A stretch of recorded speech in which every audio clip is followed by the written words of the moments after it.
شام کا بندہ آ گیا حضرت عمر رضی اللہ تعالیٰ عنہ کو ملنے. اس نے آتے ہی پوچھا تمہارے بادشاہ کا محل کہاں ہے؟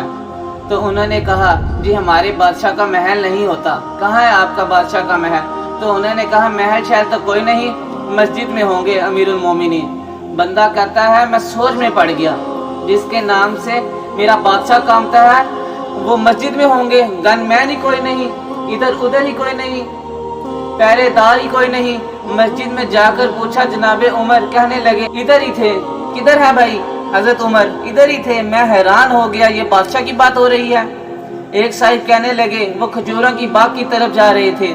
کہتا میں کھجوروں کے باغ میں گیا تو ایک بندے سے پوچھا امیر المومنین. کہنے لگے وہ سامنے کی طرف جا رہے تھے. ادھر گیا ایک بندے سے پوچھا کہاں ہے وہ شخص جس کی 24 لاکھ مربع میل پر حکومت ہے؟ کہاں ہے وہ شخص جو مدینے میں بیٹھ کے نعرہ لگاتا تو کیسر کثیرہ بھی کام جاتا ہے؟ وہ بندہ کدھر ہے کہ جس کی بات جگہ جگہ ہوتی ہے، جس کا تذکرہ سنا ہے، اسے دیکھ کر شیطان بھی رستہ بدل جاتا ہے.